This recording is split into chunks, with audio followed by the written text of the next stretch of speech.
The book is written for trauma survivors everywhere, clinicians, clinicians who work with trauma survivors, and yoga teachers. Trauma-sensitive yoga really is about befriending your body. So it's for people who have felt alienated from their bodies. They've lost connection.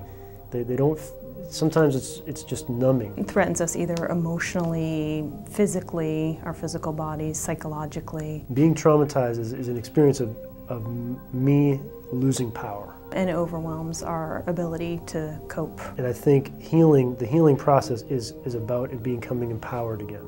The idea for clinicians is really to be able to move beyond traditional cognitive therapy, where you're talking about your thoughts, you're talking about your feelings, but you're not really getting to the body level. Maybe there's a moment where, if we get used to living with, extreme levels of tension in our body, if you have a moment in a yoga class where you just feel a little bit of that drop away and it's okay.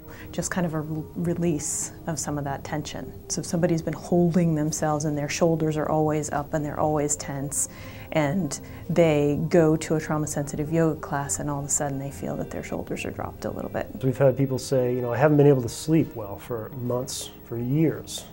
And I tried this yoga class and I was able to rest. Because trauma takes away the connection to self and takes away somebody's body as their own, trauma-sensitive yoga is really about rebuilding that connection so that somebody feels more like they own their body. They live in their body. It's a safe place to be. It's a good place to be. We use a lot of familiar yoga postures, so it's a lot of physical gestures and postures, body-oriented postures, and breathing practices. And the framework for trauma-sensitive yoga is that there isn't an objective right way to do something, that what is right is what's right for you.